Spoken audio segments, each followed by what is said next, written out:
Hi guys, welcome back to my YouTube channel. तो आज हम आप सबके लिए लेके आए हैं क्लास 10th का बायोलॉजी का कुछ क्वेश्चन आंसर। तो चलिए स्टार्ट करते हैं। तो इसमें हमारे चैप्टर है वो है 9 चैप्टर। पहला चैप्टर का नाम है जैव प्रक्रम पोषण, दूसरा है श्वसन, तीसरा है परिवहन, चौथा है उत्सर्जन और पांचवा है नियंत्रण और समन्वय और जनन, आनुवंशिकता तथा जैव विकास, हमारा पर्यावरण, प्रायोगिकी। तो हम आप लोगों को पहला चैप्टर और दूसरा चैप्टर का सारे क्वेश्चन आंसर दे दिए हैं, आप लोग देख लीजिएगा।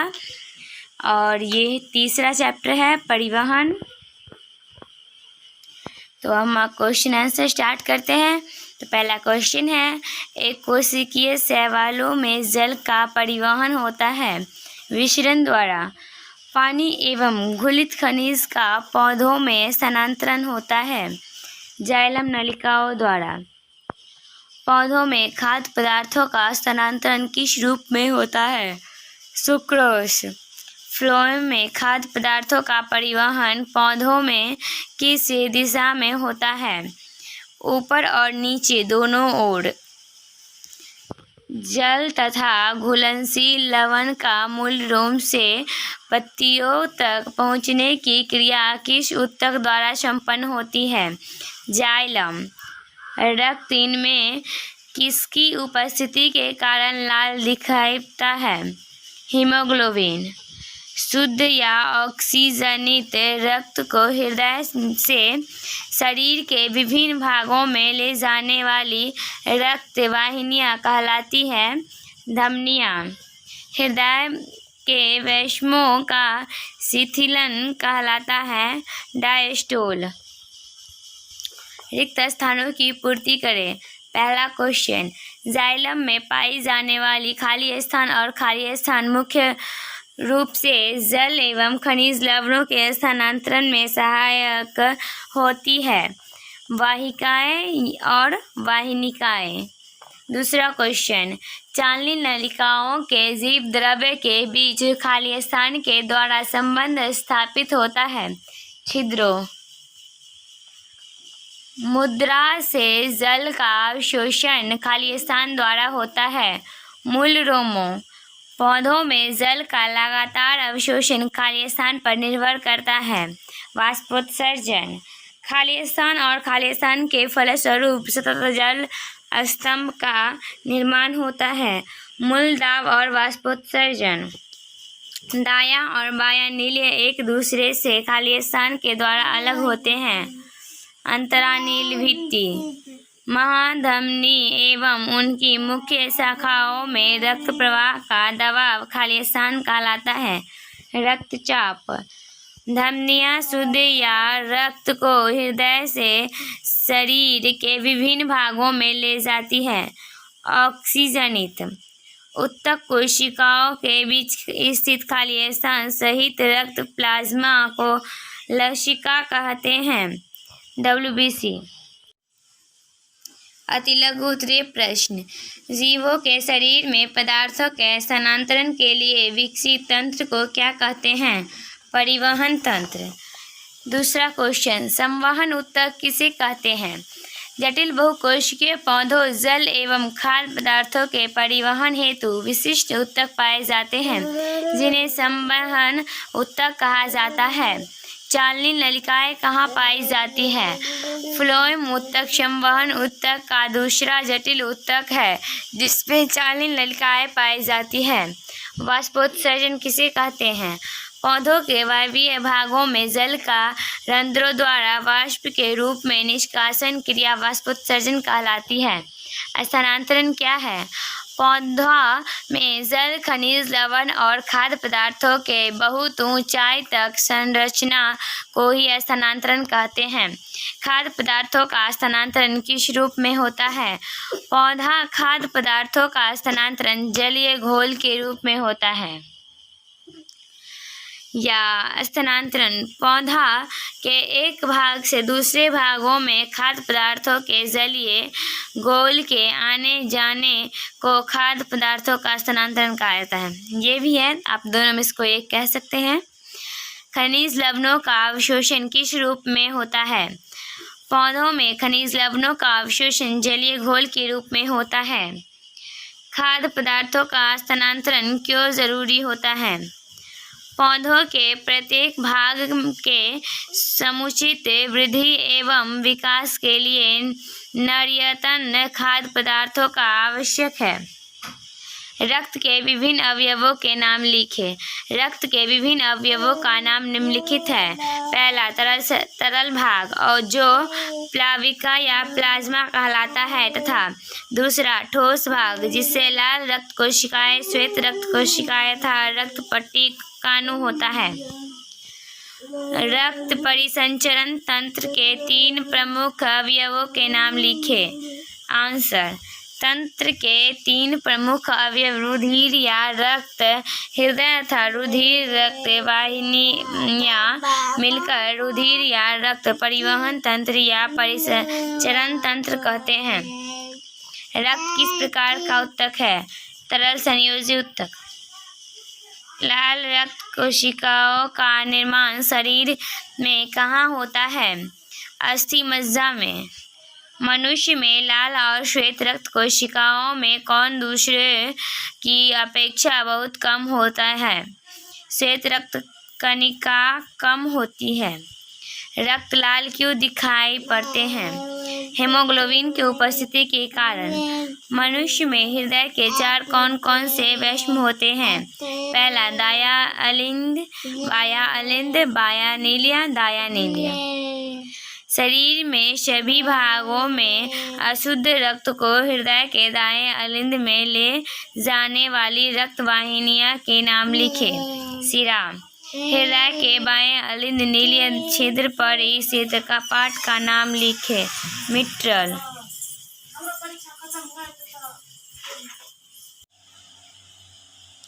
फेफड़े में शुद्ध रक्त को बाएं अलिंद में ले जाने वाले रक्त वाहिनी का नाम लिखें। धमनियाँ। हृदय के वैष्मों का संकुचन क्या कहलाता है? सिस्टोल। शरीर की ऐसी धमनी का नाम लिखें जिसमें ऑक्सीजनित रक्त प्रवाहित होता है। फुफ्फुस धमनी। शरीर के ऐसे शिरा का नाम लिखें जिसमें ऑक्सीजनित रक्त प्रवाहित होता है। फुफ्फुस शिरा। विभिन्न शिराएं आपस में जुड़कर किस रक्त वाहिनी का निर्माण करते हैं? शिरा रक्त वाहिनी का निर्माण करते हैं। एक ऐसे एक कोशिकीय पौधों का नाम लिखें जिसमें परिवहन विसर्जन के द्वारा होता है। क्लोमाइडोमोनास और यूग्लिना। पौधों में जल खाद्य पदार्थों के स्थानांतरण करने वाले ऊतकों को क्या कहते हैं? परिवहन ऊतक या संवहन ऊतक। जल संवहन ऊतक में पाए जाने वाले लंबी तथा बेलनाकार नलिकाएं क्या कहलाती हैं? वाहिकाएं।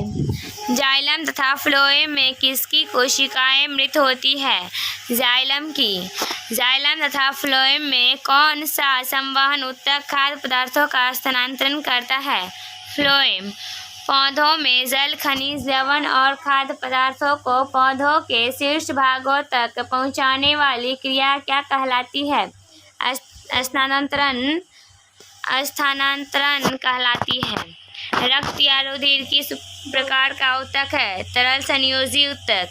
दायां और बायां अलिंद एक दूसरे से किस रचना के द्वारा अलग होते हैं? विभाजिका या सेक्टम। उस शिरा का नाम बताएं जिसमें शुद्ध या ऑक्सीजनित रक्त का प्रवाह होता है। फुफ्फुस शिरा।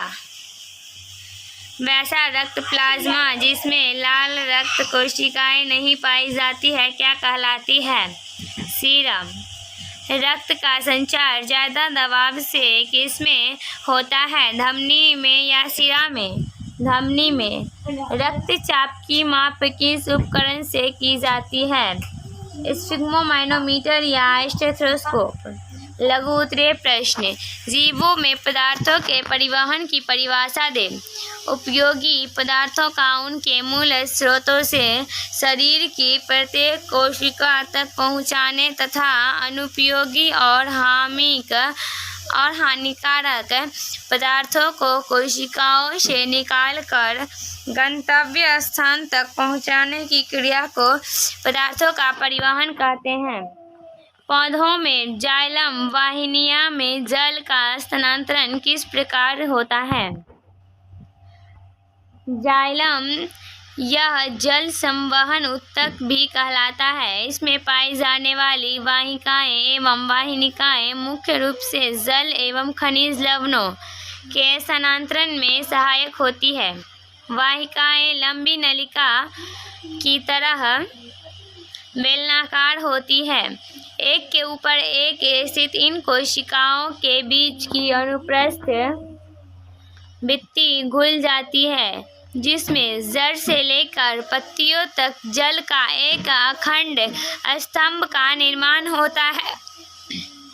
वाहिनिकाओं की वाहिकाएं लंबी एवं नलिकाकार और दोनों शीर्ष पर पतली होती है। ये मुख्य रूप से जगनबीजी एवं निम्न संवहन पौधों में जल एवं घुलित खनिज पदार्थों को जड़ से पत्तियों तक पहुंचाती है। मूलरोम की कोशिकाओं में जल कैसा पहुंचता है? जलीय पौधों मृदा से जल का अवशोषण मुख्यतः अपने मूलरोमों के द्वारा करते हैं। कोशिका में कोशिका रस का परासरण दाब भूमि जल के दाब से अधिक होने से जल विसरण द्वारा मूलरोमों की कोशिकाओं में प्रवेश कर जाते हैं। वाष्पोत्सर्जन क्रिया का पौधों के लिए क्या महत्व है? वाष्पोत्सर्जन क्रिया का पौधों के लिए महत्व। पौधों के मूल से चोटी तक लगातार जल की धारा वाष्पोत्सर्जन के द्वारा ही प्रवाहित होती है। यह खनिज व अवशोषण एवं परिवहन में भी सहायता करता है। इसके अलावा यह पौधों में तापक्रम संतुलन बनाए रखने में सहायक होती है। एक दिशीय एवं द्विदिशीय स्थानांतरण में क्या अंतर है? इस प्रकार पौधों में जल तथा खनिज लवणों के परिवहन के लिए एक तंत्र होता है, जो जड़ से पौधों की ऊपरी भागों की ओर एक दिशीय पथ में गति करता है, जिसे एक दिशीय स्थानांतरण कहते हैं। द्विदिशीय खाद्य पदार्थों के स्थानांतरण के लिए एक अलग तंत्र होता है, जो पत्तियों से नीचे की ओर अधोमुखी या संचयन आगे जैसे संचयी जड़ से ऊपर की ओर ऊपरी मुखी द्विदिशीय पथ में गति करता है। लाल रक्त कोशिकाएं ऑक्सीजन वाहक है कैसे? लाल रक्त कोशिकाएं में एक विशेष प्रकार का प्रोटीन वर्णक हीमोग्लोबिन पाया जाता है। हीमोग्लोबिन के कारण ही रक्त का रंग लाल दिखता है।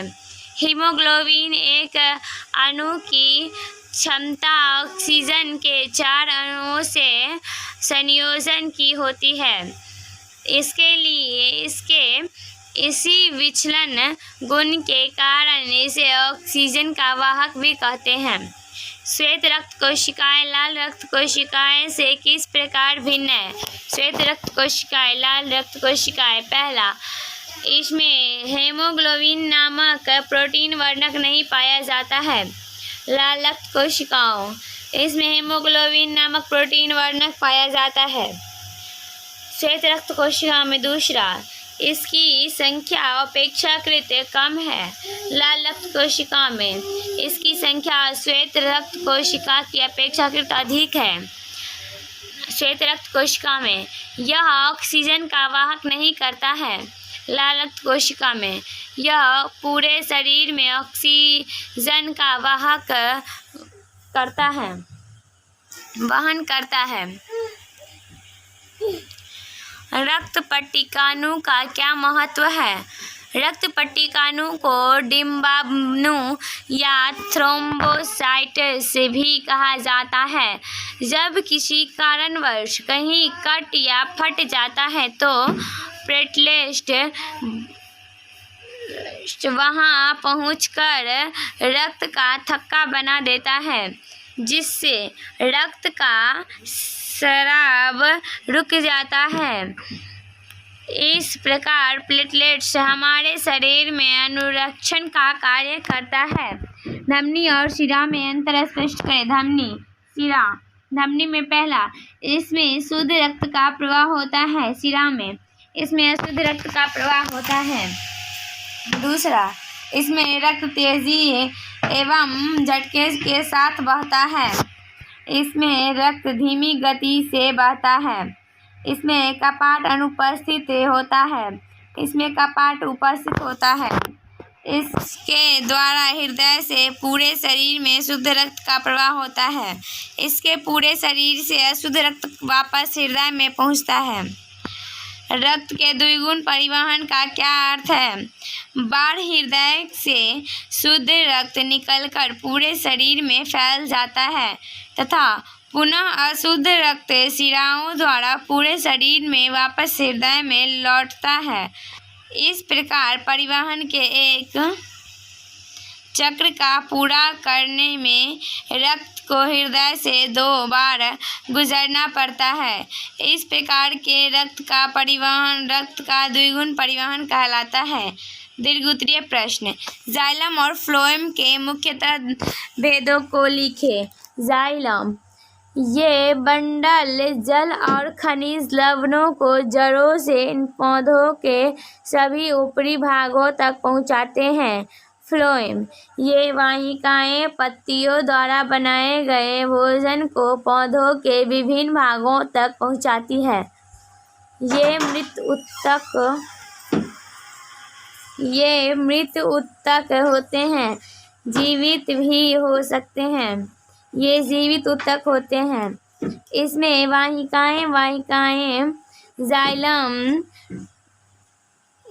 वाहिकाएं जाइलम, मृदूतक तथा कास्टेड रेशे पाए जाते हैं। इनमें चालनी नलिकाएं, साथी कोशिकाएं और फ्लोएम मृदूतक और फ्लोएम रेशे पाए जाते हैं। या उसका ये भी बोल सकते हैं, जाइलम फ्लोएम में आप दोनों में से कोई एक लिख सकते हैं। जाइलम फ्लोएम एक की और ये भी है। इसकी कोशिकाएं मृत होती है, इसकी कोशिकाएं जीवित होती है। यह जल एवं गलित खनिज का स्थानांतरण करता है। यह खाद्य पदार्थों का स्थानांतरण करता है। इसमें जल एवं गलित खनिज लवणों का बहाव ऊपर की ओर होता है। इसमें खाद्य पदार्थों का ऊपर एवं नीचे दोनों तरफ परिवहन होता है। आप दोनों में से कोई एक लिख सकते हैं। मनुष्य रक्त की संरचना का वर्णन करें। रक्त की संरचना, रक्त के 2 प्रमुख घटक होते हैं। पहला, तरल भाग जो प्लाविका या प्लाज्मा कहलाता है तथा दूसरा ठोस भाग जिसमें लाल रक्त कोशिकाएं, श्वेत रक्त कोशिकाएं तथा रक्त पट्टिकाणु होते हैं। प्लाज्मा, यह हल्के पीले रंग का चिपचिपा द्रव्य है जो आयतन के हिसाब से पूरे रक्त का करीब 55% होता है। प्लाज्मा में करीब 90% जल, 7% प्रोटीन, 0.9% अकार्बनिक लवण, 0.18% ग्लूकोज, 0.5% वसा तथा शेष अन्य कार्बनिक पदार्थ होते हैं।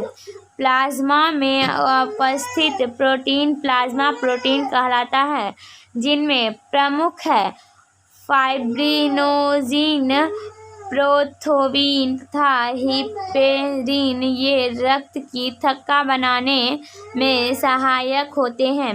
रक्त जमाने की क्रिया में फाइब्रिनोजिन प्लाज्मा से अलग हो जाता है और तब प्लाज्मा का शेष भाग सीरम कहलाता है, अर्थात फाइब्रिनोजिन रहित प्लाज्मा सीरम कहलाता है। रक्त कोशिकाएं आयतन के हिसाब से रक्त कोशिकाएं कुल रक्त के करीब 45% भाग है। लाल रक्त कोशिकाएं में एक विशेष प्रकार का प्रोटीन वर्ण हीमोग्लोबिन पाया जाता है। हीमोग्लोबिन के कारण ही रक्त का रंग लाल दिखता है। हीमोग्लोबिन के एक अणु की क्षमता ऑक्सीजन के 4 अणुओं से संयोजन की होती है। इसके इसी विचलन गुण के कारण इसे ऑक्सीजन का वाहक भी कहा जाता है। लाल रक्त कोशिकाएं शरीर में श्वसन गैसों का परिवहन करती हैं। मानव हृदय का एक अच्छा नामांकित चित्र बनाएं। वर्णन की आवश्यकता नहीं है। तो ये जो है वो मानव हृदय का एक स्वच्छ अच्छा नामांकित चित्र है। आप लोग भी बना लीजिएगा। देख सकते हैं मनुष्य के हृदय का आंतरिक रचना है।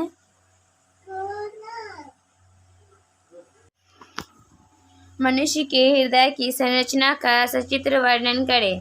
आंसर: हृदय की संरचना। हृदय का आकार चितकोना होता है। इसका चौड़ा भाग आगे की ओर, संकरा भाग पीछे की ओर होता है तथा बाईं तरफ झुका होता है। हृदय पेरिटोनियल की एक दोहरी झिल्ली के अंदर बंद होता है, जिसे हृदयावरण या पेरिकार्डियल कहते हैं। पेरिकार्डियल के दोनों झिल्लियों के बीच की गुहा को पेरिकार्डियल गुहा कहते हैं। इस गुहा में पेरिकार्डियल द्रव भरा रहता है। यह द्रव हृदय को बाहरी आघातों से तथा हृदय गति के दौरान हृदय और पेरिकार्डियल झिल्ली के बीच होने वाली संभावित घर्षण से बचाता है। मनुष्य तथा मैमेलिया वर्ग के अन्य जंतुओं के हृदय में 4 वैष्म होते हैं, जो दायां और बायां अलिंद या ऑरिकिल तथा दायां और बायां नील्य या वेंट्रिकिल कहलाते हैं। दायां और बायां अलिंद हृदय के चौड़े अग्रभाग में होते हैं तथा ये दोनों एक विभाजिका या सेप्टम के द्वारा एक दूसरे से अलग होते हैं। इस सेप्टम को अंतरालिंद भित्ति कहते हैं। दायां और बायां नील्य हृदय के संकरे पश्चभाग में स्थित होते हैं तथा ये एक दूसरे से अंतरानील्य भित्ति के द्वारा अलग होते हैं। दोनों अलिंद की दीवार पतली होती है, जबकि नीली की दीवार इसके अपेक्षाकृत ज़्यादा मोटी होती है। दायां अलिंद दायां नील्य में एक छिद्र, जिसे दायां अलिंद नील्य छिद्र कहते हैं, के द्वारा खुलता है। इस छिद्र पर एक त्रिदली कपाट पाया जाता है, जो रक्त को दाएं नील्य में जाने तो देता है, परंतु वापस नहीं आने देता है। इसी कारण बायां अलिंद बाएं नील्य में बायां अलिंद नील्य छिद्र के द्वारा खुलता है। इस छिद्र पर एक द्विदली कपाट या मिट्रल कपाट होता है, जो रक्त को बाएं अलिंद से बाएं नील्य में जाने देता है, किंतु विपरीत दिशा में वापस नहीं आने देता है। दाएं नील्य के अगले भाग की बाएं ओर से एक बड़ी फफूंद चाप निकलती है। फफूंद चाप के निकलने के स्थान पर 3 अर्धचंद्राकार वाल्य स्थित होते हैं। इस वाल्य के कारण रक्त दाब नील्य से फफूंद चाप में जाता तो है, परंतु फिर वापस नहीं आ सकता। फफूंद चाप आगे की ओर दाईं और बाईं फफूंद धमनियों में बंट जाता है, जो रक्त को फेफड़ों में ले जाता है। बाएं नील्य के अगले भाग के दाएं कोने से महाधमनी या महाधमनी चाप निकलता है।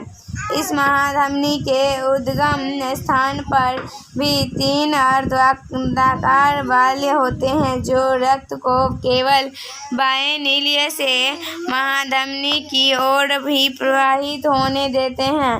शरीर के सभी भागों कोष्ठ में फेफड़ों को छोड़कर भी जाने वाली धमनियाँ महाधमनी चाप से ही निकलती है।